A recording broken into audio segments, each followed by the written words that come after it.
Bonjour les amis, bienvenue sur cette vidéo pour parler de deuil en recherche d'emploi et d'émotions avec Brigitte. Bonjour Brigitte. Bonjour Aurore, bonjour tout le monde. Je suis super contente d'être avec vous aujourd'hui. Merci pour cette superbe invitation. C'est vraiment un honneur que tu me fais de pouvoir contribuer. Donc merci. Avec un immense plaisir parce qu'on a cette même énergie, on vibre des mêmes choses, donc c'était naturel qu'on puisse échanger toutes les deux pour pouvoir vous amener, vous, à aller dans le champ des possibles, ouvrir le champ des possibles, tisser votre réussite. Et aujourd'hui, on va parler de quelque chose qui est assez inhabituel en recherche d'emploi, bah, c'est de nous, tout simplement. Pas d'un CV, pas d'une lettre, mais de soi. Parce que notre fonctionnement, notre cerveau, nos émotions, ce qu'on traverse va énormément impacter le potentiel et la réussite de nos actions. On est d'accord, Brigitte, hein? Tout à fait, tout à Ouais. fait. Ça fait partie de nous. Donc il est important aussi de le prendre en considération. Ouais.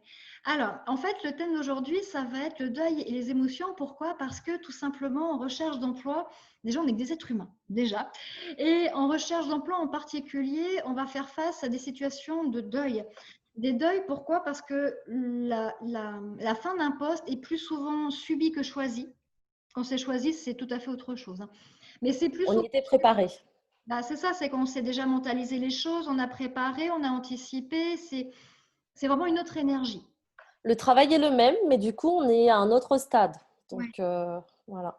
C'est exactement ça. Alors qu'en recherche d'emploi, très souvent, quand vous perdez votre travail, vous êtes licencié, que c'est la fin d'un CDD ou une mission intérim qui aurait dû perdurer mais qui va s'arrêter, à ce moment-là, les personnes, j'ai envie de dire même quasiment 9 personnes sur 10, hein, des personnes que je rencontre depuis 10 ans, on sent qu'il y a ce deuil qui commence, qui n'est pas toujours bien réalisé. Deuil d'un ancien poste, d'un ancien statut, d'un ancien salaire, d'anciens avantages peut-être, Bien sûr. financiers ou familiaux aussi.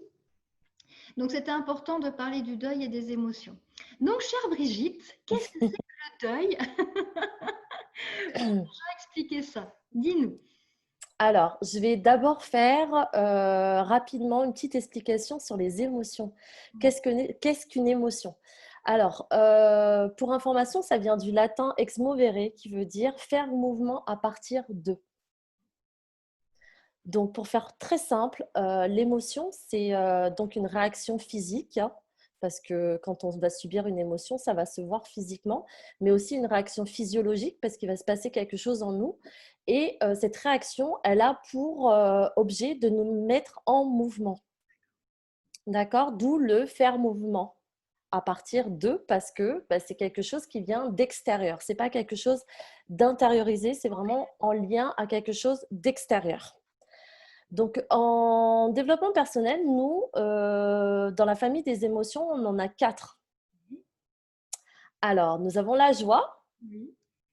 qui est vraiment l'état naturel de l'homme et qui est, on va dire, sa meilleure source de motivation et vraiment ce qui va lui permettre d'être en bonne santé, de se sentir bien. Voilà, c'est typiquement l'enfant quand il naît, il est heureux, il est dans la joie. C'est ensuite qu'il va être confronté à d'autres choses et à d'autres émotions. Mais l'état naturel de l'homme, c'est la joie. Et il est bon de le savoir parce que aujourd'hui, dans notre quotidien, on est confronté à tant de choses qu'on oublie cette base-là. Et c'est bon de le dire, notre état naturel, c'est la joie. Ce n'est pas quelque chose de naturel que d'être en colère, d'être en résistance, d'avoir peur. C'est la joie, c'est notre état naturel. Ensuite, deuxième émotion, on va avoir la colère. C'est ça, quand on n'est pas content et qu'on fait à peu près cette tête-là. Et ben, typiquement, la colère, elle est là pour nous dire que la barrière, en tout cas, qu'il y a eu violation de notre territoire. Donc, ça peut être un territoire physique, on va se sentir en colère. Quelqu'un qui, par exemple, a du mal avec le contact physique va se sentir agressé si quelqu'un va tout de suite venir et lui toucher le bras, lui faire un câlin, ce genre de choses. Il y a des gens qui ne vont pas être à l'aise avec ça. Donc, et tout de suite, hop, il va y avoir cette réaction. Voilà, je vais me reculer un peu. Je vais Donc, typiquement, voilà, donc protection de la barrière physique, mais aussi de la barrière psychologique. Et là, en l'occurrence, rentre en ligne de compte les valeurs. Oui. Lorsqu'on va être confronté dans nos valeurs, dans nos idéaux, on va être en colère. Donc, c'est un élément très important parce que souvent, on est en colère, Non, c'est mais on ne pas. sait pas pourquoi. Ouais. Et c'est vrai qu'après, quand on fait ce travail sur les valeurs, ça permet de comprendre. Troisième, émotion, la peur. C'est C'est bien. ça. Donc, la peur, c'est pour nous avertir d'un danger extérieur. Donc là, typiquement, notre cerveau se mobilise pour nous permettre de réagir. Donc, trois façons, soit on fuit, soit on attaque, soit on se cache. Mais typiquement, là, tout est mobilisé dans notre cerveau. Il y a des petites réactions qui se mettent en chaîne pour nous permettre, en fait, voilà, d'accélérer notre rythme cardiaque, de focaliser l'attention sur nos membres inférieurs de façon à ce qu'on puisse se battre ou courir si besoin. Mais voilà, donc la peur, c'est ça. Et enfin, la dernière émotion, c'est la tristesse. C'est ça. La tristesse qui est là pour nous dire qu'il y a un processus de changement qui est en place. D'où le rapport avec cette vidéo d'aujourd'hui, parce qu'effectivement, cette tristesse, elle vient nous dire qu'il y a quelque chose qui est fini. Et donc, il faut se rendre disponible pour autre chose. Et souvent, on entend parler de la courbe de deuil, mais on nous parle très peu de cette disposition à quelque chose de nouveau. Et la tristesse, c'est vraiment ce processus entier de travailler sur le deuil, sur ce que j'ai perdu, tout ce dont tu parlais tout de suite, mais aussi voilà, de fermer cette porte, fermer ce chapitre pour se rendre disponible à autre chose. Ne pas continuer à tirer quelque chose, ne pas continuer à résister, ne pas… C'est exactement ça. Prison. Et du coup, quand on va jouer à un jeu de rôle, je perds mon travail. On est d'accord, je perds mon travail. Même si c'est une fin de CDD, j'espérais que ce soit prolongé. Si c'est un Bien CDI sûr, hyper violent, parce qu'un CDI, on l'imagine toujours sur le long terme, avec tous les avantages financiers, bien familiaux, sûr. horaires. Je perds mon travail. Waouh! En général, la première chose qui vient, c'est le déni. C'est pas possible. On se dit, c'est pas possible. Pourquoi ça m'arrive à moi? On est d'accord. C'est vraiment ce déni qui arrive. Exactement ça. Dans la courbe du deuil, il va y avoir plusieurs étapes. La première étape, c'est cette période où on est c'est incrédule, c'est pas possible. C'est pas à moi que ça arrive, ce n'aurait pas dû arriver. Il y a aussi ça, hein, il y a le rejet de la situation. Non, c'est pas possible, etc. Et après, on va arriver dans la colère. Quand on va voir que la situation, c'est la première phase d'acceptation, quand on va s'apercevoir que si, c'est bien ça, le, c'est l'état de choc en fait. C'est ça. L'état de choc, c'est vraiment cette surprise, waouh, qu'est-ce qui se passe? Je ne comprends pas. Donc du coup, la deuxième phase, c'est je suis en colère. Qu'est-ce qui se passe? Pourquoi? Je ne comprends pas pourquoi c'est arrivé. Voilà. Et Moi, donc là, du coup, typiquement, ça vient heurter tes valeurs et puis ça vient aussi chercher ta sécurité. Parce que perdre un emploi, ça a des conséquences financières, ça peut avoir des conséquences sur ta vie de famille. Bon, bref. Et donc, du coup, tout ça vient ébranler ta sécurité et donc vient te chercher dans ta colère, ce qui est normal. oui, c'est normal. Puisque tu as là. Tu le dis, c'est normal Ouais. que vous ressentiez de la colère, c'est normal. Culpabilisez pas. Ou si un ami vous dit non, mais arrête d'être en colère, ça va le passer. Non, vous avez besoin de vivre cette émotion et c'est important qu'on insiste là-dessus. C'est normal, ne vous jugez pas, acceptez-le et c'est un processus qui va pouvoir se dérouler si on ne le bloque pas en le refusant. On est d'accord? C'est exactement. Plus on va être en résistance, et moins du coup on va laisser cette émotion prendre sa place et faire ce qu'elle a à faire quelque part. Parce que l'émotion, ça peut paraître bizarre dit comme ça, mais c'est vraiment un allié. C'est vraiment, c'est un compagnon de route en fait.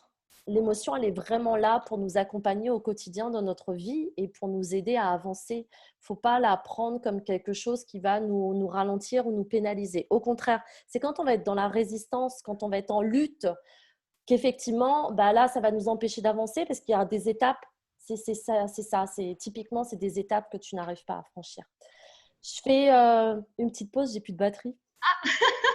Vas-y. On reprend, c'est bon, l'ordinateur est chargé de Brigitte. Vas-y. Super. Donc, du coup, je ne sais plus ce que je te disais, mais ça m'a perturbée. Processus normal et qui allait pouvoir du coup engendrer la suite du processus de deuil pour être C'est disponible ça. pour un nouveau poste. C'est exactement ça. Donc, après la phase de colère, où on est confronté dans sa sécurité, voilà, on va rentrer la peur. Parce que du coup, c'est là où on continue de réaliser ce qui se passe, hein. Donc, on est encore plus dans l'acceptation de la situation, dans l'acceptation non pas waouh, c'est super, mais dans ok, j'encaisse et je comprends et je réalise. Donc, et là, du coup, bah, c'est la peur qui se met en place, parce que du coup, c'est ce que je te disais tout de suite, c'est bah, qu'est-ce que ça va engendrer derrière, et puis ça vient déstabiliser tellement de choses. Parce que là, typiquement, on est dans une situation qui n'était pas forcément maîtrisée, mais du coup, qui peut engendrer pas mal de difficultés, donc la peur. Est-ce que Ensuite, on rentre toujours dans une phase qu'on appelle la phase dis-moi. je vais juste revenir sur la question de la. Ouais, Ça va être par exemple quand vous vous dites, mais est-ce que je vais y arriver? Peut-être que le poste va pas me convenir, mais comment je vais faire pour payer le crédit de la maison? Ça va être des peurs de ce style-là.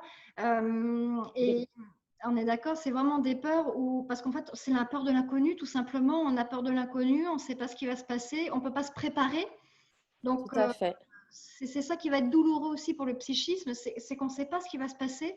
Et pour être en position, on va dire, de force, je ne sais pas quel mot employer, on va plutôt se projeter négativement. C'est même ça le truc, c'est on va même se dire non, mais ça va être dur, ça va être compliqué pour peut-être Ouais. se blinder. Et si ça arrive difficilement, du coup, on va se dire ah, tu vois, je le savais, donc j'ai bien fait de me préparer. Et à l'inverse, si c'est ah, bah finalement, ça s'est bien passé. Voilà, donc ce schéma-là, c'est peut-être important aussi de l'expliquer parce qu'on le rencontre beaucoup, la peur, ça fait l'objet d'une vidéo sur la chaîne du fil des possibles, mais je pense que ça peut être important aussi de réexpliquer cette peur-là et que les peurs, tu m'avais dit, je crois que c'est de vraies peurs, c'est-à-dire, enfin, de vraies peurs. Un crocodile qui nous court après, un mammouth pour nous écraser, je fréquente, on est d'accord. Non, Mais mais je c'est présente pas ça. les vraies peurs vitales, les vraies peurs vraiment de mourir, tu vois, les vraies peurs. C'est combien à peu près de nos peurs? 5%? Je crois que des vraies peurs, en tout cas, effectivement, il y a tout un. Je ne l'ai pas pris là, mais au besoin, si je vous le mettrai en commentaire. Mais effectivement, sur toutes les peurs qu'on peut ressentir, il n'y en a que 5% qu'on ne vit réellement, qui sont des faits réels. Maintenant, en développement personnel et notamment en neurosciences, on fait aussi un distinguo entre l'émotion et le sentiment. Pourquoi? Parce qu'en fait, l'émotion, c'est ce dont je vous parlais tout à l'heure, c'est vraiment quelque chose de pulsionnel. Typiquement, tu es dans la rue, tu marches tranquillement, puis tout d'un coup, tu entends un gros bruit énorme, tu ne sais pas d'où ça vient. Tout de suite, voilà, tu réagis sans même savoir de quoi il s'agit, d'où ça vient et si tu es concerné ou pas. Donc, typiquement, là, tu es dans une vraie émotion de peur qui te permet, c'est vraiment quelque chose d'archaïque. Donc, pour faire simple, au niveau, on peut faire schématiser le cerveau en trois parties. Donc, il y a la plus petite partie, donc, qui va être le cerveau reptilien et qui, pour lui, a pour objectif, exactement, a pour objectif de nous maintenir en vie. OK? Et lui, eh ben, c'est son boulot quand effectivement il reçoit une alerte de ce genre, c'est ce que je te disais tout à l'heure, de couper tous les circuits de façon à nous mobiliser et à mobiliser notre attention sur ce danger extérieur. Donc là, typiquement, on est dans la peur, l'émotion. Maintenant, il faut savoir que notre cerveau limbique, qui est notre cerveau qui gère nos émotions, eh ben, lui, donc c'est celui qui reçoit les messages et qui donne l'alerte ou pas. Maintenant, il faut savoir que dans la troisième partie, donc, qui est notre néocortex, qui est notre cerveau ordinateur, celui qui réfléchit, celui qui raisonne, celui qui calcule, qui crée, etc. Eh ben, il gère lui aussi les émotions. Il y a aussi une partie des émotions qui passe par le néocortex, et c'est là où ça fait toute la différence. C'est ce qu'on appelle des sentiments. Parce que ce sont en fait des émotions qui sont prises en charge avec de la conscience. Et là, typiquement, une peur peut être à la fois une émotion et un sentiment. Maintenant, toutes les peurs dont tu me parlais tout à l'heure, donc la peur du changement, la peur du lendemain, la peur de ne pas de ne pas retrouver du travail, la peur de ne pas plaire. Tu vois, toutes ces peurs auxquelles peuvent être confrontés quelqu'un qui vient de perdre son travail, ce ne sont pas des émotions, ce sont des sentiments. C'est vraiment une peur qu'on a mentalisée. C'est vraiment du coup cette histoire qu'on se raconte. Important. Et pourquoi? Tout simplement parce que notre cerveau n'aime pas le changement. Notre cerveau, son rôle, on va dire, premier, c'est de nous maintenir en vie. Et dans Ok. une zone de confort, c'est la nôtre. C'est exactement ça. À l'époque, voilà, les hommes préhistoriques, ils restaient dans leur caverne. Il ne fallait pas qu'ils sortent de leur caverne parce qu'on ne savait pas ce qu'il y avait dehors. C'est à peu près typiquement ça. Maintenant, quand ils allaient à la découverte, ils testaient une plante. Soit elle était bonne, soit elle était mauvaise. Mais voilà, le cerveau enregistrait l'information pour savoir si c'était bon ou mauvais. Donc, lui, son job, c'est ça. Maintenant, il sait que quand tu vas à l'extérieur, il ne sait pas ce qui va se passer. Donc, ça peut être bon comme ça peut être mauvais. Raison pour laquelle, à ce moment-là, on commence, le sentiment se met en route et on va commencer à mentaliser tout ça et à se dire, OK, mais ceci, mais cela, mais si j'y arrive pas, mais ça va être compliqué. Et s'ils veulent pas de moi. Et là, typiquement, voilà, on est dans, c'est la machine qui se met en route. Et là, typiquement, contrairement à une émotion qui va être pulsionnelle et qui va être brève, c'est dans l'instant, hein, c'est voilà. Et le sentiment, tu peux le traîner pendant des mois Des années. ou des années. Et c'est pour ça qu'après, on tombe dans des dépressions chroniques, ce genre de choses. Mais là, c'est vraiment des choses qui sont mentalisées et c'est différent. Et je trouve ça important que les gens comprennent ça, qu'ils comprennent que c'est des choses, malheureusement, qu'on se crée. Maintenant, on s'en crée tous. Hein, faut être, c'est pas quelque chose qui est lié qu'aux personnes qui sont dans ces situations de recherche d'emploi. On a tous ce discours intérieur, on a tous cette petite machine qui se met en route pour nous protéger et c'est normal. Une fois de plus, c'est notre cerveau qui n'aime pas le changement. Oui, mais il faut apprendre à l'écouter, mais pas à l'écouter. Enfin, dans les écouter dans le sens, ça existe, c'est là, c'est pour m'avertir, pour me prévenir de peur, de valeurs, de choses qui m'appartiennent, en tout cas, des histoires que je me raconte. Pourquoi je me raconte ces histoires-là? C'est Peut-être que ça exactement dit des ça. choses du passé, peut-être que ça dit des Tout choses, à fait. d'inquiétude du présent. C'est normal. Par contre, ne pas négocier avec. Ne pas négocier avec, ça veut dire, enfin, je pense que voilà, tu as l'air d'être Ça. d'accord. Ne pas négocier, ça veut dire, je suis OK. Là, j'ai peur du rejet parce que peut-être je manque de confiance en moi. C'est OK. Mais maintenant, est-ce que je vais laisser cette peur, ce sentiment diriger mes actions et ma vie et me faire échouer près de mon objectif? Ou est-ce qu'au contraire, je vais trouver des solutions pour ne pas négocier justement avec lui et trouver des solutions pour dire, je suis OK avec toi, je t'accepte, mais moi, je continue d'avancer. C'est exactement ça. Après, la peur disparaît dans l'action. Hein. Donc, tant effectivement qu'on va rester et qu'on va la nourrir, parce que inconsciemment, malheureusement, tant qu'on laisse mouliner, les jours passent et on donne raison à notre peur, en fait. On est en train de lui dire, tu as raison, parce que du coup, tu me fais douter. Et donc, à partir du moment où tu me fais douter, voilà. Et les jours passent et plus le doute s'installe et plus la peur s'installe et plus elle prend une place énorme. Donc, c'est pour ça que malgré tout, l'idée, voilà, c'est de se mettre en action. Mais tu vois, quand tu parlais de négociation, c'est exactement ça, parce que dans cette fameuse courbe du deuil dont on parlait, après cette phase de colère rentre la phase de négociation. Voilà. Alors, vas-y. Parce que du coup, voilà, on essaye de trouver des solutions. Donc, on essaye de négocier. Donc, bon, il y a des situations où on se rend bien compte que ce n'est pas possible. Donc là, typiquement, quand tu perds ton job, la négociation, soit tu peux négocier des indemnités ou pas, soit, mais bon, voilà, l'idée, c'est, mais souvent, en plus, on négocie avec soi. Hein, c'est ce que tu disais tout à l'heure. Ouais, c'est ça. Mais c'est une phase normale. Ça fait partie vraiment du processus. Et c'est après que là, on rentre dans cette phase qui va être la phase de tristesse.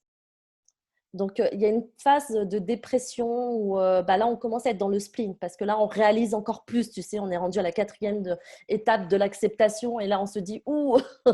Et c'est là où on prend conscience, en fait, de ce qui se passe et de ce qui est en train de se jouer. Donc, effectivement, on va être dans cette dépression où on n'est pas encore dans la tristesse, on est dans cette énergie qui baisse. Parce que dépression, c'est vraiment ça, c'est une baisse d'énergie. dépression. On baisse la pression, on baisse l'énergie. Et très C'est important ça, d'être bien entouré, surtout pas de gens négatifs. On en parle sur tout d'autres à vidéos. fait. Tous ceux qui ah ça va aller, allez remonte. Non, laissez-vous le droit d'être dans ce processus-là, de ressentir ça, ce sentiment, cette émotion, ce sentiment, C'est un sentiment. sentiment. C'est un sentiment. Ouais, ouais.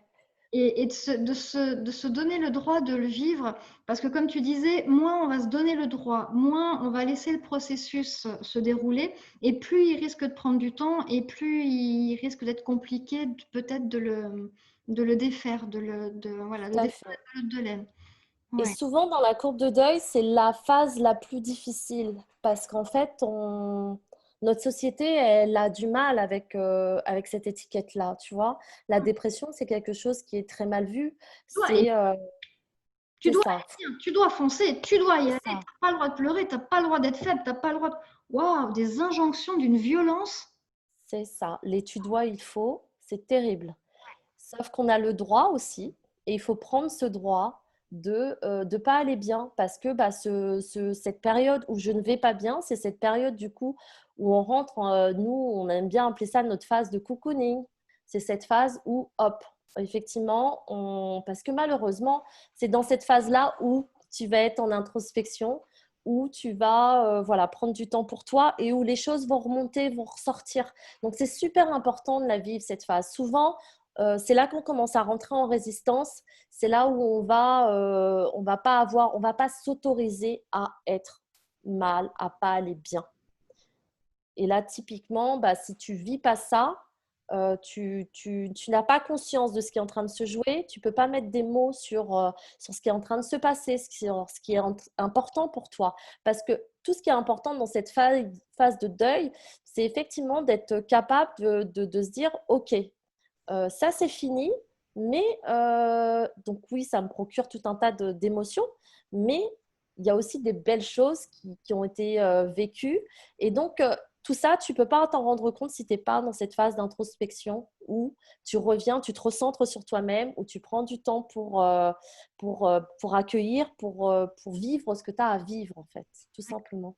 Prendre du temps pour soi et se Mm. couper des injonctions sociétaux pour vraiment mieux rebondir et faire des meilleurs choix pour soi en tout cas. Pas par Tout rapport à à ce qu'on fait. peut attendre de nous, mais vraiment pour soi, pour notre bien en lien avec nos valeurs. Et comme un cocon, en fait, comme un papillon qui va ressortir encore plus fort. C'est exactement ça. On dit ce qui nous tue pas rend plus fort et on dit oh ben non mais c'est vrai, c'est vraiment vrai. C'est à partir du moment où on va se transformer cette expérience qui a été douloureuse, il faut le dire, c'est un deuil, c'est douloureux. Quand on va le transformer, on va acquérir plus de ressources, on va acquérir plus de force, on va se dire mais j'étais capable de le traverser parce que vous allez aussi, j'espère vraiment, entendez ça, avoir du soutien autour de vous, de gens positifs et qui vous accompagnent dans Mm. ce processus-là, c'est important.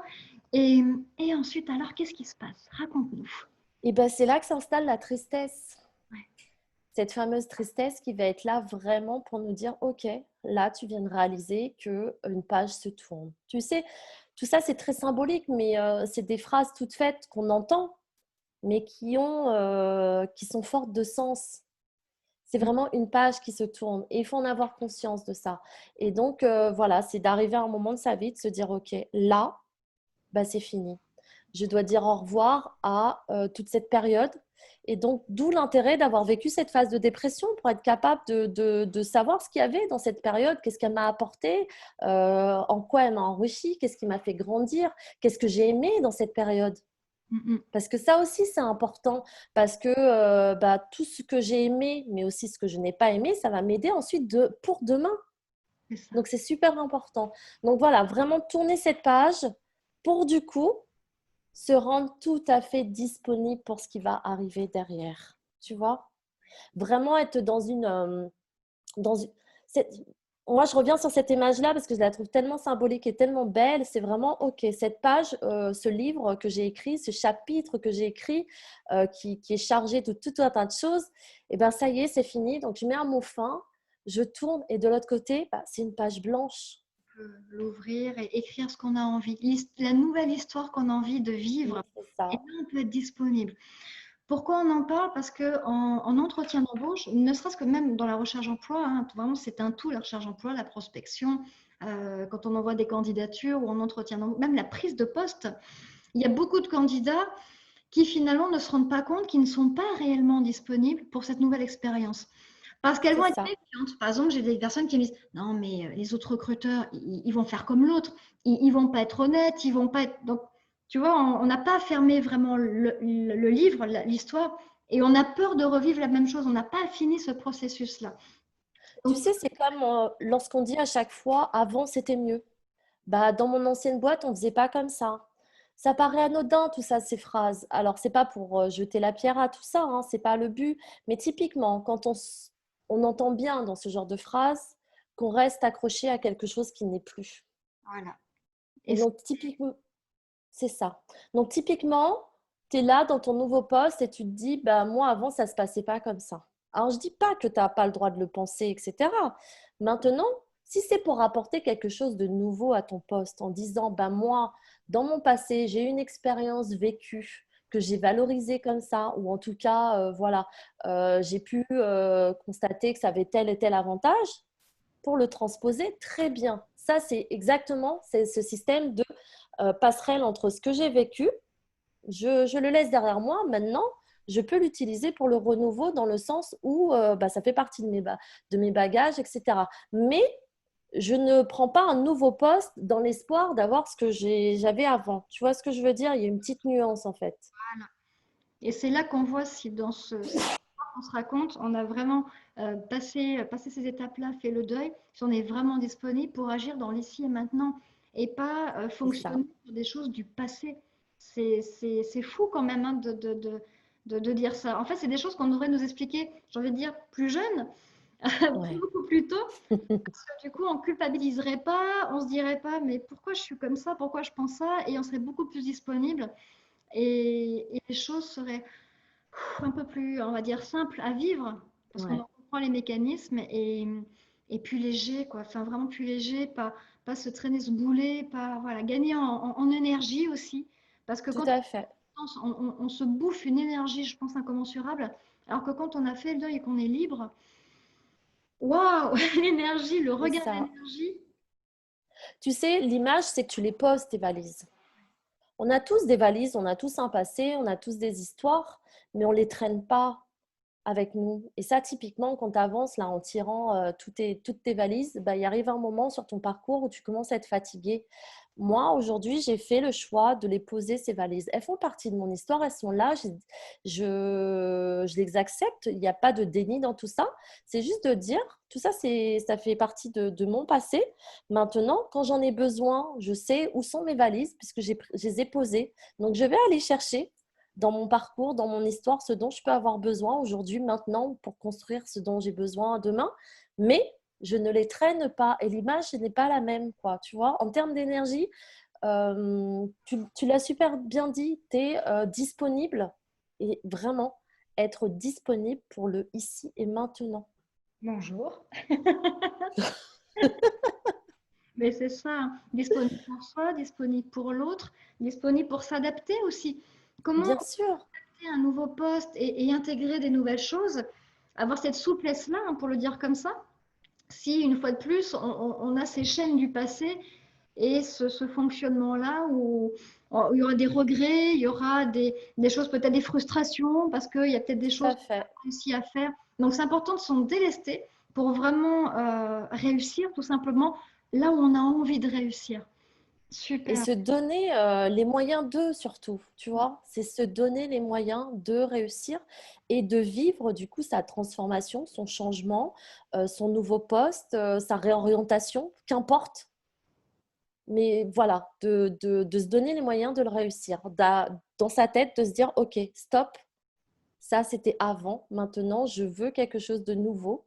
Donc je laisse le champ ouvert, j'accueille et je construis, je tisse au fur et à mesure. Et ça, c'est super important. De ne pas rester du coup, tu vois, enfermé, ouais, limité par un passé qui nous retient en fait. C'est ça.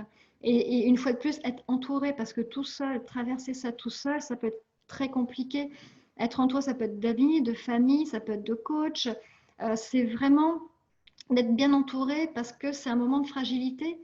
bien Donc, sûr. ce moment de fragilité-là, voilà, d'avoir comment on peut dire, cette matrice, ce contenant pour C'est un environnement, vraiment, d'avoir un environnement dans lequel on peut se sentir bien en sécurité. et en sécurité. C'est exactement ça. D'avoir un environnement, alors souvent les gens, quand moi en coaching, ils vont me dire, bah oui, mais je vais pas changer de famille. Ah, mais c'est pas du tout l'objet de la...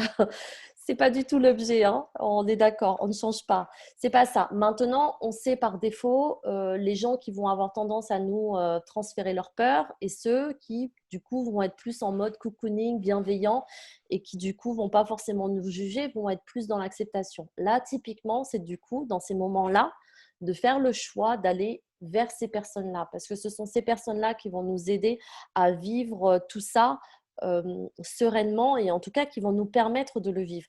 Parce que typiquement, c'est des périodes où on est en basse énergie, on en a parlé, où on remet plein de choses en question, où on est confronté à pas mal d'émotions. Et forcément, si on est en lien avec des gens qui vont nous renvoyer leurs propres peurs, parce que du coup, bah, quand on raconte nos histoires, forcément, ça rappelle, ça renvoie aux gens leurs propres histoires et donc leurs propres peurs. Et donc, si c'est pour ensuite récupérer les peurs des autres, là, on a nos valises, les peurs des autres, tu vois quoi. Devenez sourd à ce moment-là. Devenez sourd. Vous simulez comment on appelle ça, une otite. J'entends plus rien. J'entends. Qu'est-ce que tu dis? Je passe sous un tunnel. Oui, mais t'es à côté, ça marche pas. Le petit se regarde, il dit, ça t'a changé cette situation-là. C'était bien essayé. Eh ben c'est pas grave, vous passerez pour quelqu'un de bizarre. Au moins vous vous dépolluerez. Moi, j'assume, hein. Voilà. Reviens Brigitte. Reviens, j'ai du chocolat. C'est à peu près ça. Mais c'est super important parce qu'une fois de plus, c'est pas que en charge d'emploi, ça peut être vraiment pour tous les schémas de la vie.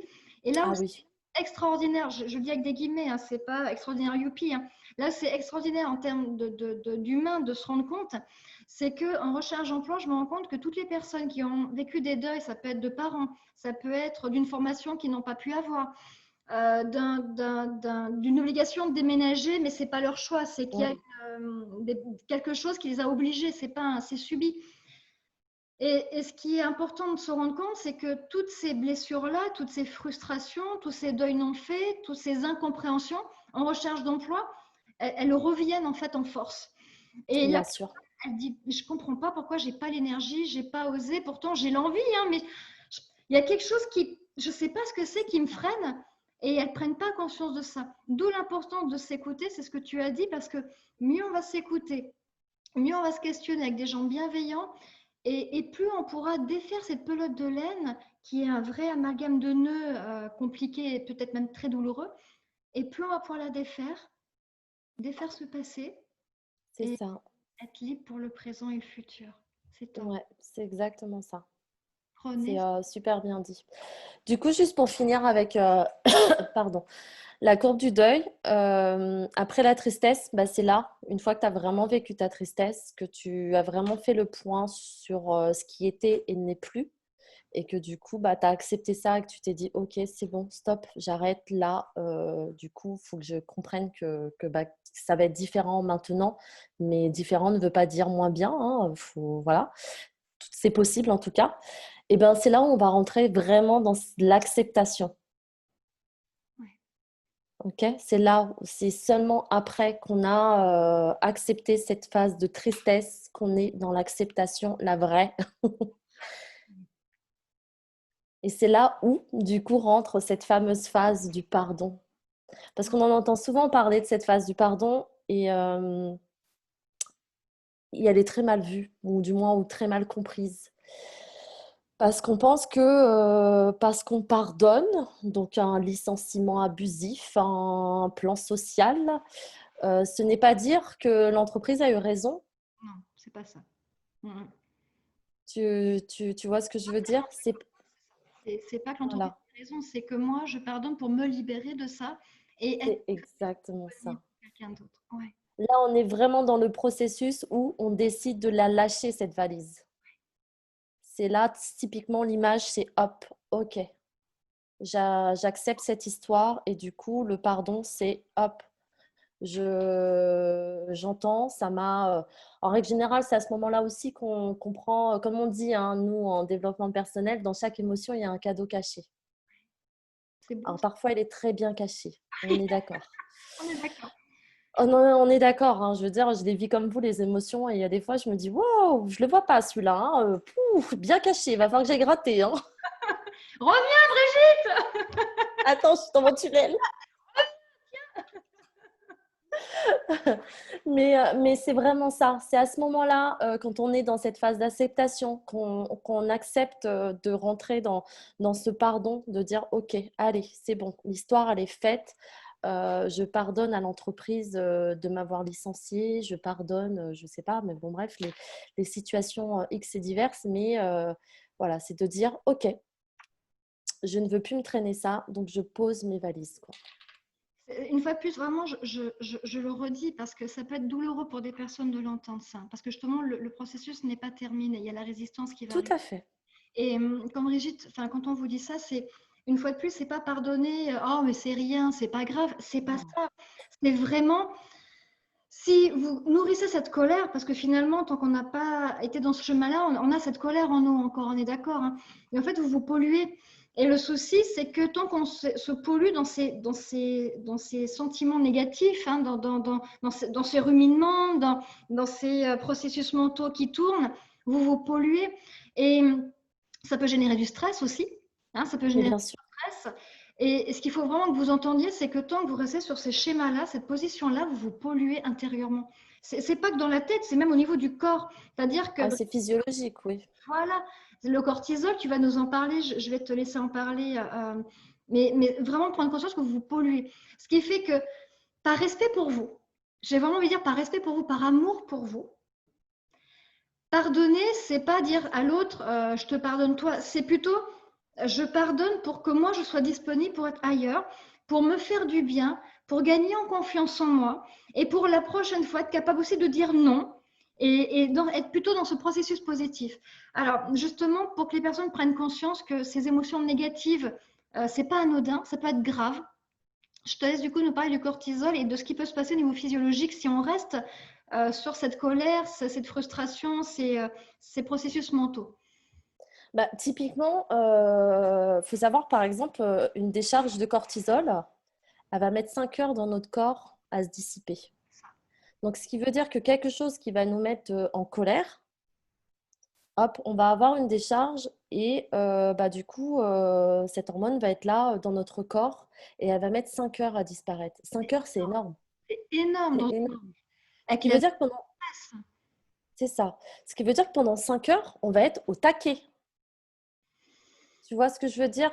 Alors physiquement, ça va pas forcément se ressentir parce qu'on va pas forcément être comme ça tendu, mais ça veut dire qu'on est sur cette petite corde raide là, où on est un peu susceptible, en tension, et souvent, en l'occurrence, moi qui accompagne beaucoup de gens qui sont en souffrance au travail, me disent bah, bizarrement, c'est quand j'arrive à la maison que ça pète. Ouais. Parce qu'en fait, bah déjà, il y a eu un cumul, hein. Donc on est dans les 5 heures. Donc souvent, on accumule des petites choses, des petites choses, des petites choses, des petites choses. Souvent, bah, comme on est au travail, on se permet d'être dans une résistance parce que bah, on ne va pas craquer ici ou machin. Donc on est dans un masque qu'on garde.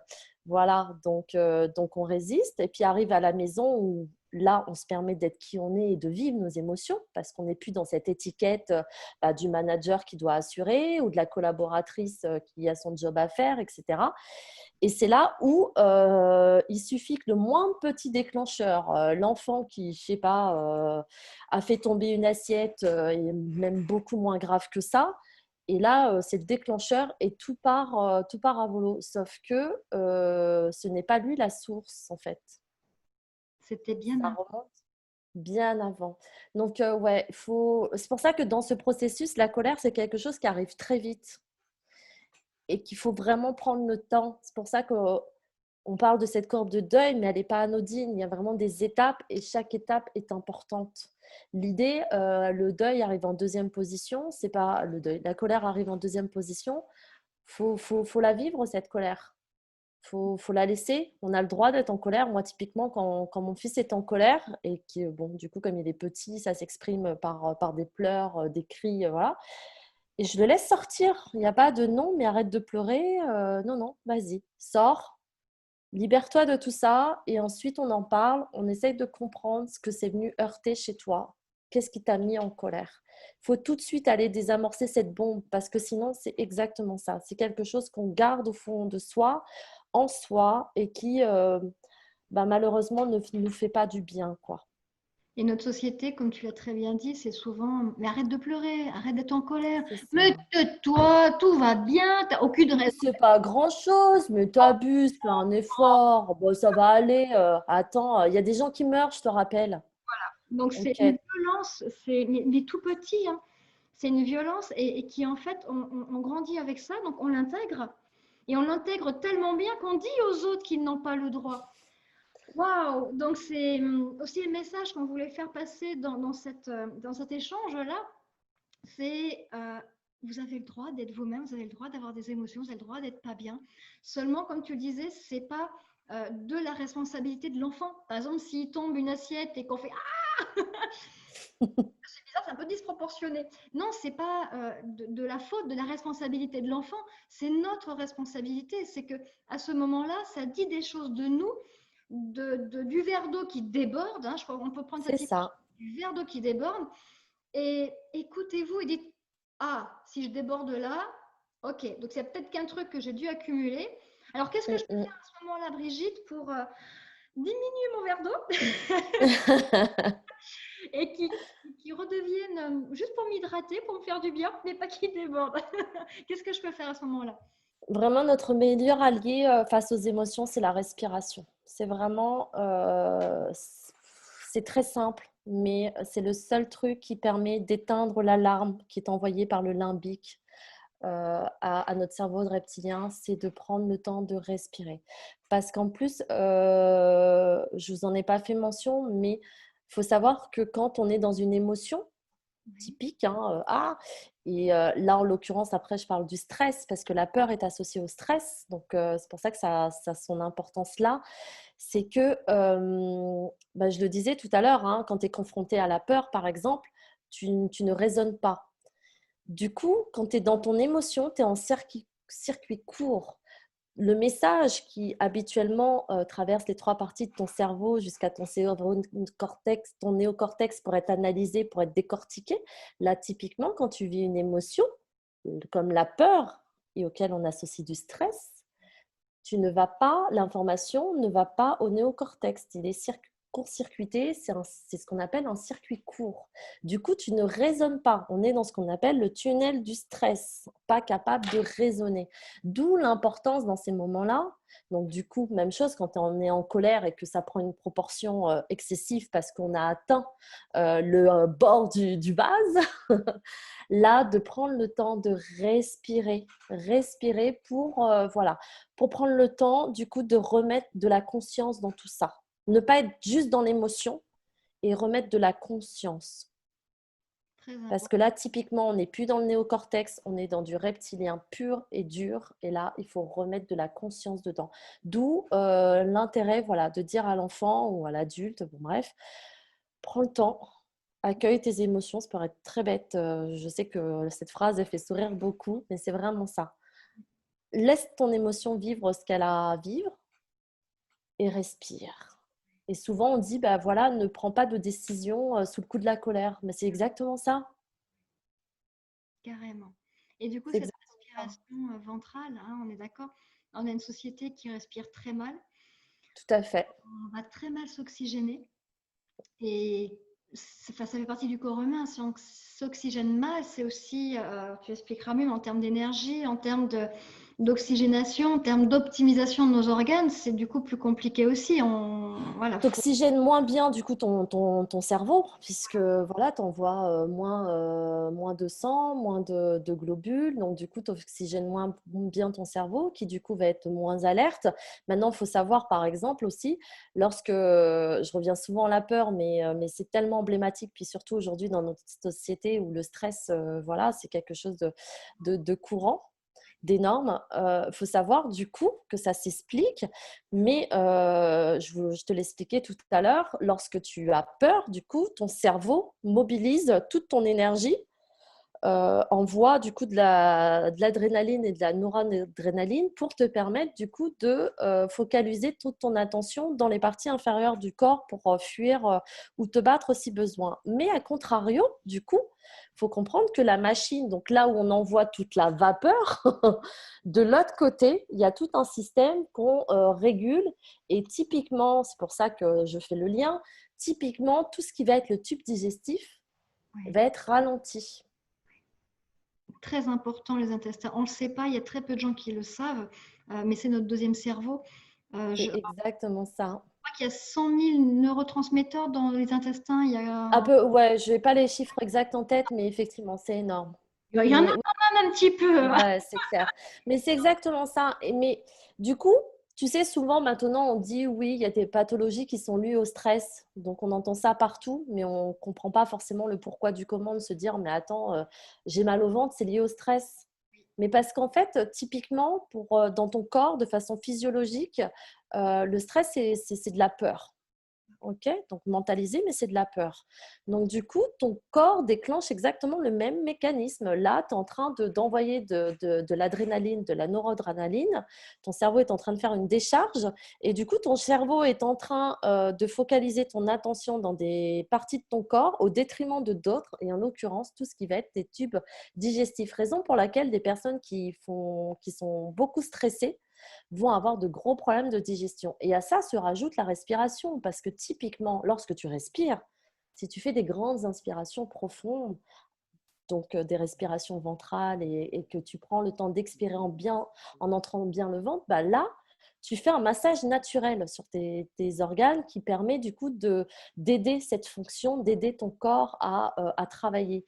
Mais ça aussi, on ne le fait plus. Donc, du coup, typiquement, on ne fait qu'aggraver euh, bah après, j'ai envie de dire, tu sais, c'est ce phénomène de chaîne, quoi. Cercle vicieux qui se met en place. Ouais. L'intestin, il a un rôle énorme. C'est pour ça qu'on en parle, il a un rôle énorme. Alors, moi, de ce que j'en ai compris, c'est pour tout ce qui était quand même défense immunitaire. Enfin, c'est quand même pas anodin. Ah oui, tout à fait.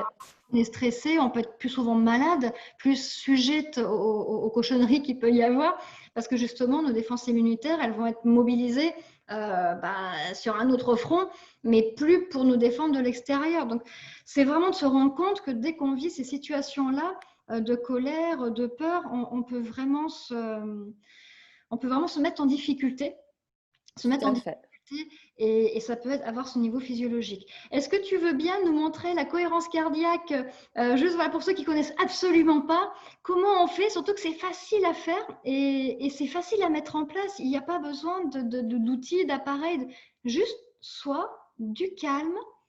C'est ça. Et faire de grandes inspirations, donc sur 5 temps. Allez, on les fait. Allez. On se fait une petite cohérence cardiaque. Après, il y a plusieurs techniques, hein. Donc, certains vont faire des rythmes de 3, 3, 3. Moi, je vais faire des rythmes de 5. On fait une petite coupure, excuse-moi. D'accord. Attends, vas-y. C'est bon, c'est reparti. Alors, juste avant de faire la respiration cardiaque, on est en train de discuter encore toutes les deux, on n'arrête pas. Et on se disait qu'il y a une espèce d'interdit dans cette société-là, on en a déjà un petit peu parlé, du fait de ressentir et d'oser vivre, d'avoir le droit de vivre nos émotions. Et tu étais justement en train de m'expliquer d'où venait cette espèce d'interdit, d'interdiction, ce saut-là de non, tu dois être dans l'action, plutôt réagir, tu dois faire des choses, mais pas être Ouais. dans l'émotion. Alors, explique-nous. Bah après, là, bon, je vais dire, ça tient qu'à moi, hein. Moi, c'est mon interprétation des choses, mais je pars du principe que ça vient de notre histoire. Faut pas oublier que nos grands-parents ont vécu une période de guerre, suivie d'une période de crise. Donc, c'est des périodes où effectivement, il fallait être fort parce que il y avait des choses difficiles qui étaient en train de se jouer. Et donc, effectivement, il n'y avait pas de place pour les émotions à cette époque-là. Il y avait tout un pays en danger, toute une nation, des valeurs en danger. Donc voilà, je veux dire, à l'époque, les jeunes, quand ils étaient en âge, on ne leur demandait pas s'ils voulaient y aller ou pas, hein. Voilà, ils étaient envoyés au front et les familles devaient vivre avec ça comme ça, quoi. Donc, je pense vraiment que c'est lié du coup à notre histoire, hein, qui nous est propre. Mais c'est vrai que toute cette période, les gens qui sont nés aussi dans cette période-là ou après cette période-là ont du coup grandi avec cette idée qu'il fallait être fort, tu vois, il n'y avait pas de place à l'époque, tu vois, il y avait c'était beaucoup plus dur, la réalité était beaucoup plus rude au quotidien. Donc, c'est vrai qu'il n'y avait pas de place à l'époque pour les émotions, on n'en parlait pas. Mais aujourd'hui, où on est dans un quotidien qui est quand même beaucoup plus facile, qui est beaucoup plus confortable, c'est là où, c'est pour ça que tout ce phénomène de développement personnel, il a sa place aujourd'hui. Pourquoi? Mais parce qu'on est dans une société justement où on a plus de confort et où on peut accorder de la place à tout ça. Et typiquement, ce rapport aux émotions, il est culturel. Culturel, typiquement, nos parents, mais ça fait partie des paradigmes. Tu sais, c'est comme ces paradigmes à l'époque. Je pense que ta génération, comme la mienne, c'était faut que tu trouves un boulot, faut que tu aies un CDI, faut que tu aies cette sécurité-là et ensuite que tu crées ta famille. Typiquement, tu regardes les nouvelles générations, ils n'ont pas du tout ce paradigme.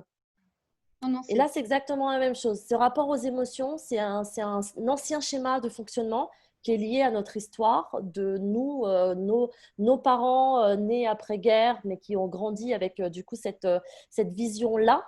Et forcément, ils nous l'ont inculqué, cette philosophie de vie où il n'y avait pas de place pour les émotions. ouais, très bonne analyse, hein. Effectivement, quand on entend les gens de notre génération, en tout cas, parler, quand on voit l'éducation de nos parents, que les C'est ça. grands-parents leur ont donné, Ben ouais, il n'y avait pas cette place de dire les choses. Et il y a beaucoup de témoignages, hein. On n'avait pas le droit de dire. C'était voilà, ça. c'était par pudeur, ouais, par pudeur, on va dire ça comme ça, par pudeur, fallait pas le communiquer. Et aujourd'hui, à l'inverse, on a peut-être cette, ce carcan-là qui s'ouvre où on va plus facilement dire quand ça va pas. Mais finalement, on est maladroit parce qu'on ne nous l'a pas appris, parce que c'est assez nouveau finalement de s'autoriser à ça. Donc, Dieu merci, nos enfants vont être top, ils vont s'autoriser, expulser les choses, savoir respirer, ils vont être heureux et ils auront vers une vie pleine de sens. Où ils vont pas subir. C'est peut-être ça aussi, c'est qu'à l'époque, comme tu disais, il y a côté vraiment quelque chose de subi, où il On y avait n'avait pas le choix. voilà, il y avait vraiment quelque chose de subi, d'assez vital, d'assez urgent, hein, vraiment cette urgence-là. Et aujourd'hui, on a cette sécurité, ce confort qui fait que on peut s'autoriser à se poser Moi, je le ramène souvent, tu sais, la pyramide de Maslow. oui, Typiquement, nos grands-parents et nos parents qui sont nés après-guerre, ils étaient dans des situations où les besoins physiologiques étaient assurés, mais ils étaient dans cette strate du besoin de sécurité. Donc, c'est sûr que quand tu es dans cette phase-là, ton développement personnel, tu n'en as pas grand-chose à faire. Ta priorité, elle est voilà, d'être en sécurité, d'avoir un emploi, c'est cette sécurité financière. Maintenant que les idées ont changé, c'est sûr que les nouvelles générations, ce qu'on mettait, nous, dans cette phase de sécurité, eux, ils n'y mettent pas la même chose. Eux, ils sont en sécurité à partir du moment où ils ont à boire et à manger, quoi, tu vois, qu'ils aient sociaux. pour aussi. Non, mais c'est vrai. Nous, typiquement, moi, je me souviens, hein, mes parents, ils nous ont élevés, mes frères et moi, en nous disant, il faut que vous ayez un bon boulot et il faut que vous ayez un CDI. À l'époque, c'était ça, c'était le Graal, il faut que vous ayez un CDI. Aujourd'hui, moi, j'ai des collègues coachs qui travaillent avec les petits jeunes et c'est l'inverse. Moi, j'ai une collègue l'autre jour qui me disait, je dois coacher une petite jeune et elle est totalement stressée parce qu'on lui propose un CDI. Ah ouais, ça s'est vraiment inversé. Il y a vraiment Et des elle n'en veut pas. Elle n'en veut pas. Mais du coup, Voilà, elle me dit, bah, elle le vit super mal parce qu'elle est coincée avec cette proposition où, bah, voilà, j'ai envie de dire que le système lui dit, bah, tu es en CDI, tu dis oui, alors qu'elle, elle a pas du tout envie. Elle a besoin de cette liberté, de pouvoir faire ce qu'elle a envie, voilà, de pouvoir passer ils sont dans l'expérimentation, donc c'est énorme. Mais, voilà, c'est pour expliquer que les besoins vont pas être les mêmes en fonction des générations, en fonction de nos histoires. Et ce qui explique du coup ce rapport qu'on a, nous, avec les émotions aujourd'hui que n'avaient pas nos parents et encore moins nos grands-parents. C'est super, hein. Enfin, j'espère vraiment que tout cet échange qu'on a toutes les deux, avec vous à nos côtés, mais voilà, on vous le transmet post-production, C'est ça. va vous aider à mieux vous comprendre, à mieux vous écouter et, et à prendre soin de vous, à être vraiment dans le droit, à être bien, c'est fou. Il y a une phrase sur les réseaux sociaux qui est extraordinaire, c'est tout simple, je crois que c'est John Lennon qui l'avait dit, c'était de mémoire une maîtresse qui dit à un enfant, qu'est-ce que tu veux faire plus tard? Et l'enfant, il dit, je veux être heureux. Et la maîtresse a dit, bah, t'as pas compris ma question. Et l'enfant, il dit, non, c'est vous qui n'avez pas compris la vie. Et Mais c'est exactement ça. Je l'ai dit en préambule quand on a parlé des émotions, mais l'état naturel de l'homme, c'est la joie. Mm. C'est la joie. Et c'est énorme parce que, tu vois, moi, typiquement, quand j'ai été accompagnée, parce que je n'ai pas été coach toute ma vie et je n'ai pas été aussi sereine toute ma vie, moi, j'ai fait un burn-out avant bah, au moment où je quittais ma société. Et c'est vrai que moi aussi, quand j'ai pris conscience de ça, ça change nos rapports aux choses, ça change nos rapports à la vie, ça change tout. Parce que on est dans une certaine normalité et parfois on prend ça comme étant une normalité, mais c'est pas ça la normalité, vraiment. C'est vrai qu'aujourd'hui, bah, en plus là, avec cette période post-Covid et des confinements où on va vivre quand même une crise économique avec ces entreprises bah, qui parfois ont du mal à redémarrer, etc. On va nous dire, bah ouais, mais c'est normal que d'avoir peur, etc. Donc oui, moi je le dis, c'est une phrase que j'aime souvent dire, je dis parfois la réalité est difficile, elle peut être rude, mais la vie est belle, Ouais, tu exact. vois. Donc oui, on peut être dans une réalité qui peut être compliquée, mais ça n'empêche que si on prend un petit peu de la hauteur par rapport à tout ça, on peut malgré tout apprécier la vie et c'est vraiment ça, quoi. C'est de sortir, de se dire oui, je peux vivre quelque chose de compliqué, mais c'est pas ça la normalité. La normalité, c'est d'être heureux. Alors, je vais donner un exemple d'une dame que j'aime énormément et elle le sait d'ailleurs que voilà, je l'aime beaucoup. C'est une dame que j'ai eu vraiment le plaisir de voir évoluer. Waouh! Je ne dis pas son prénom voilà, par respect, mais voilà, elle sait combien je tiens à elle. Et c'est une dame qui m'a énormément touchée, mais sincèrement, parce que quand je l'ai rencontrée, elle se dévalorisait complètement. Elle ne croyait pas en elle. Elle avait des graves problèmes de santé. Et dans sa vie, bah, les choses étaient un petit peu à cette image-là. Et quand je l'ai rencontrée, on devait revoir le projet professionnel avec tout ce contexte-là, tout ce bagage-là. Mhm. Et elle me disait, mais moi, je ne vois pas ce que je peux faire de ma vie, je ne vois pas ce que je peux faire. C'était à un tel point, même, bah, c'était même à un tel point où pour elle, c'est même impossible de faire quoi que ce soit d'elle. Enfin, tu vois, l'estime de soi, Ouais, c'est très compliqué. Et ce qui est génial, c'est qu'elle a compris que ses problèmes de santé, c'est ce que tu as dit, ça ne devait pas l'empêcher d'être heureuse. Ça ne devait pas l'empêcher d'être dans le bonheur. Au contraire, elle s'est rendue compte que ses problèmes de santé, c'était une force. J'en ai la chair de poule parce que voilà, c'est une fois qu'elle se rencontre. Et elle s'était rendue compte que justement, ces problèmes de santé l'obligeaient quelque part à puiser des ressources, à pas être dans cette normalité, à, à se rendre compte que bah, si elle doit faire quelque chose, elle doit l'anticiper, elle doit le prévoir, elle doit ouais. l'organiser. Donc en fait, elle fait appel à des ressources, mais qu'elle va développer de façon XXL, alors que nous, on va faire nos feignasses et puis on va pas Ah, mais c'est clair, oui, c'est clair. d'accord. Et cette femme est tellement extraordinaire qu'aujourd'hui, elle sait ce qu'elle veut faire. Elle va travailler auprès de l'humain. Donc, je la laisse vivre parce qu'en fait, elle va venir faire une interview quand son projet sera fait, inspirer les personnes de dire mais zut, mais si elle y est arrivée, si elle a cette joie-là au cœur, avec tout Bien ce sûr. mais moi aussi je le peux. Donc tu as raison, on a le droit au bonheur, on a le droit d'être joyeux. Je vais vous donner un dernier exemple par rapport à ça. C'est hyper important de changer ces normalités-là dont tu parlais.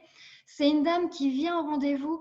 Elle est très fine, les cheveux noirs, tout habillée de noir. En fait, vraiment toute recroquevillée. Tu vois bien l'image de cette dame à une Ouais, vingtaine d'années.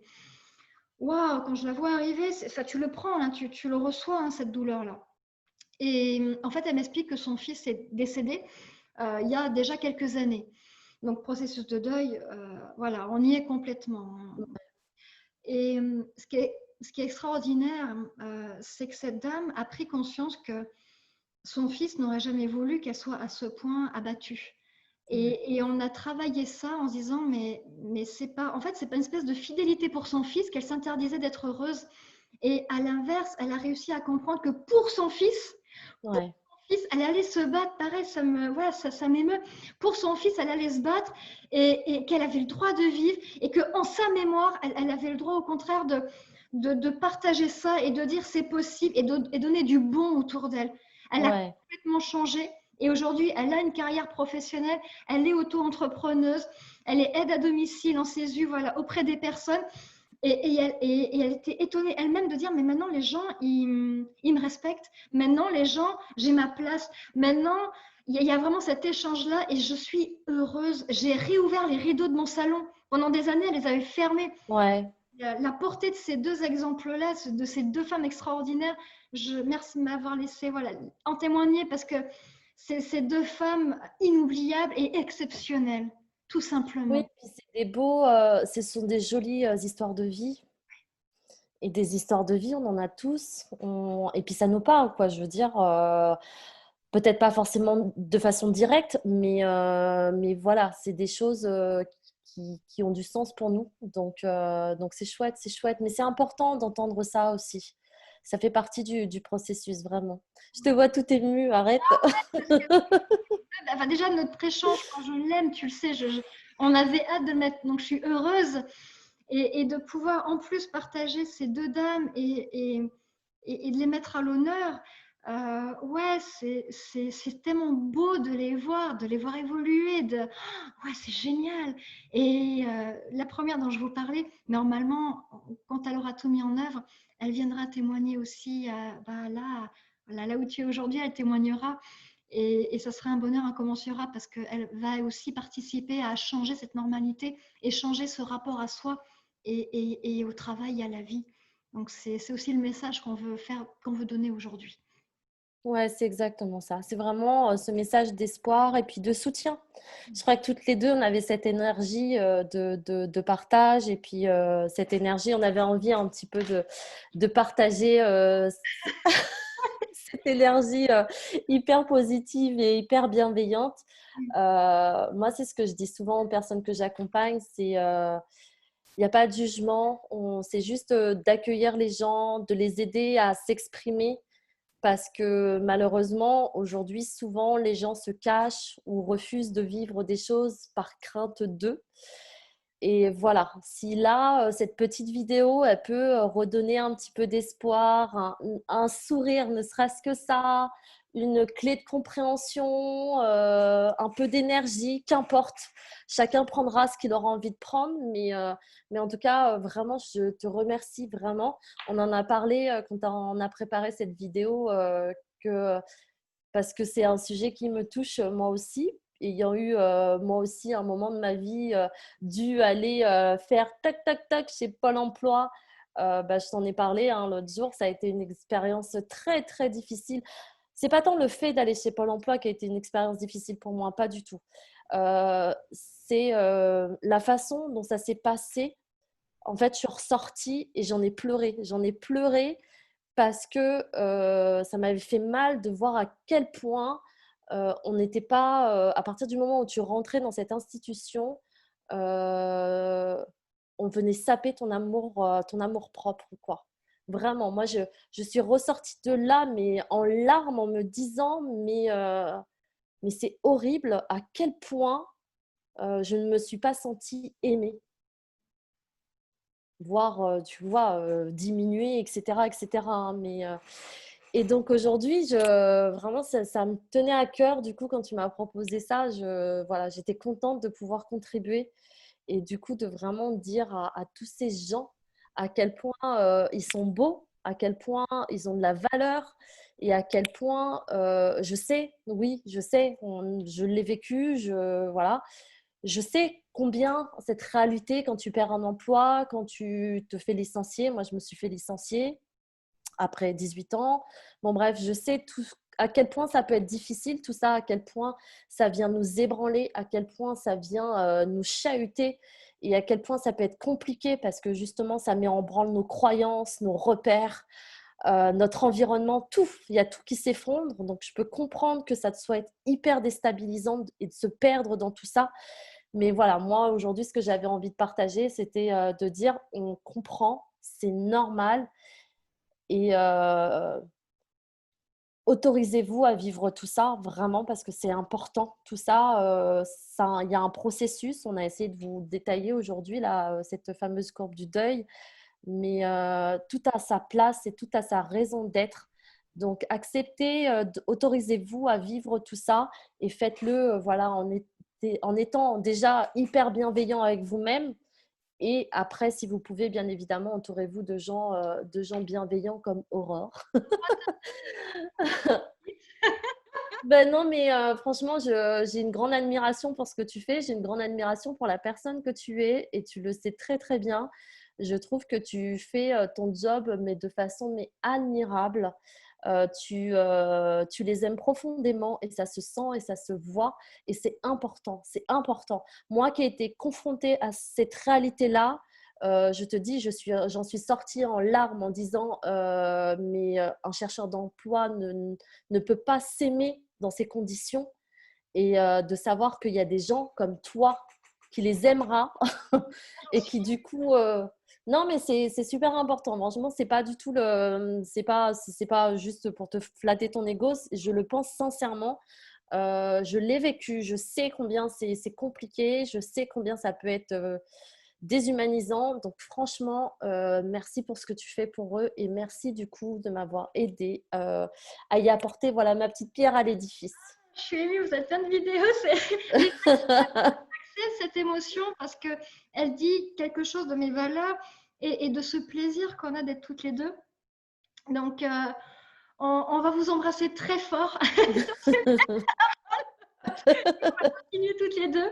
Je vais aller Faire une petite retouche maquillage.